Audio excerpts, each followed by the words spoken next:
Hey guys, Hybrid here. Sorry if my voice sounds weird. I just got out of practice and I did 4,000 meter sprints total because it was divided 10 400s, and then I throwing and jumping because I do decathlon. So if you couldn't tell, I am very tired. But anyways, someone linked this to me and I saw it and I thought I'd share it. Now I'm not gonna give you the URL for it.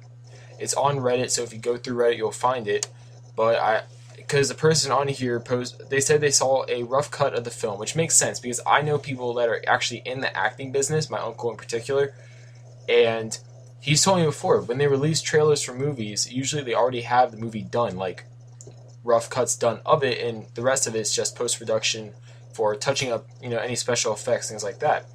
So, and considering also how badly done the Amazing Spider-Man has been when it comes to hiding stuff, I believe this like 80% believe this out of 100. Obviously, still take it with a grain of salt because, until the movie is out, you can never confirm technically anything. So here are the spoilers, and like I said, it's on Reddit, but I'm not going to give you the link because the person on here said they like to keep this under wraps on Reddit so it doesn't become too big and, obviously it gets taken down. But I thought just in case it does, maybe people want to hear this because obviously it's spoilers, so I've been delaying saying the spoilers, so if you don't want to hear them, you can leave now and not complain about it later in the comments. So the first big spoiler. In the after credit scene, Norman actually does die. I'm so sorry. Norman dies, and it said that his illness could be cured by Peter. He dies, but he's actually put into a cryogenic tube to preserve him. Now, Harry and Electro, I guess their kind of main goal is to obtain Peter's blood, so to speak. Not I guess at least Harry's main goal is to do that to save his dad, but they fail in this. Harry ends up being sent to Ravencroft. And during the after credits scene, the Man in the Shadows, who a lot of people are saying is actually a figure called the Gentleman, which is actually connected to Peter Parker's parents' history in the comics.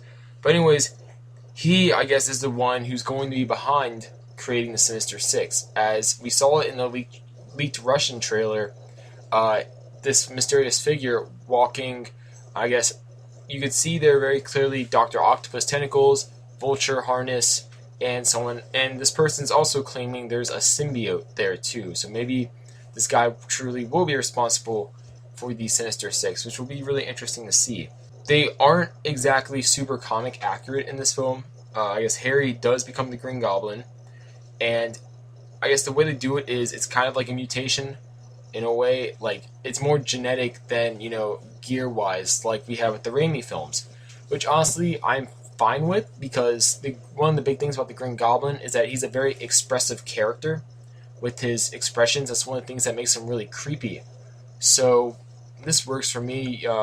The actor is really good. If you haven't seen the actor playing Harry Osborn / I guess the Goblin, he is in Chronicle. He's the main villain in Chronicle. Did a great job there. The Rhino, yes, it's in a mech suit, but there's two kind of main forms for the mech suit. There is the, I guess, regular combat ready, whatever you would have it called, two-legged mode, which is very akin to the Ultimate Comics, and then there's the charging mode, like the Rhino's charging at you, which is a four-legged mode, seen in the poster.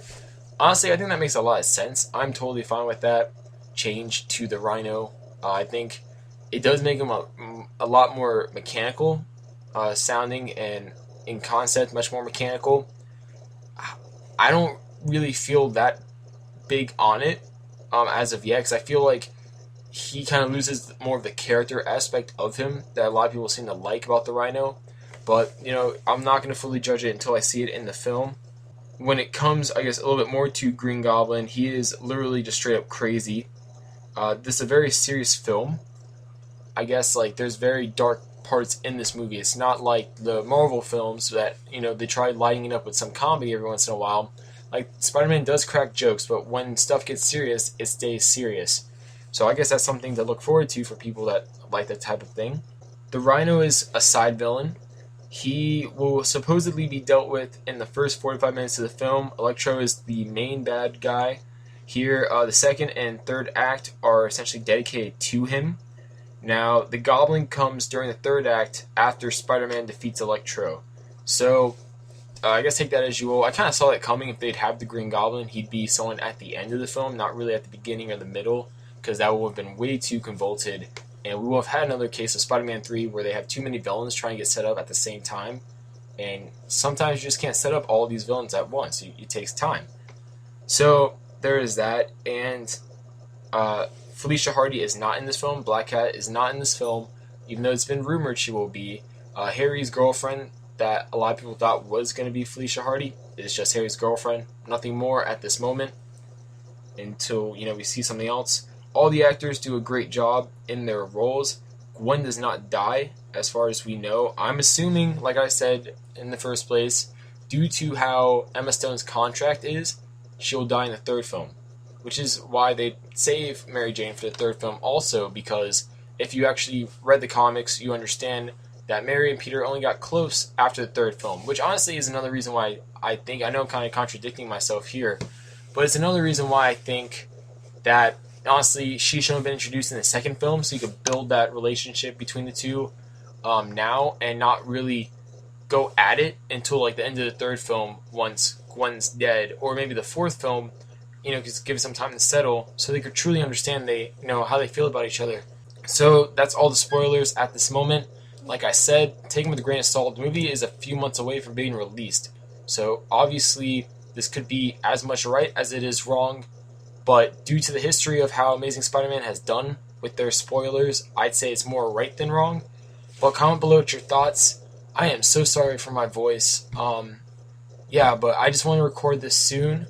And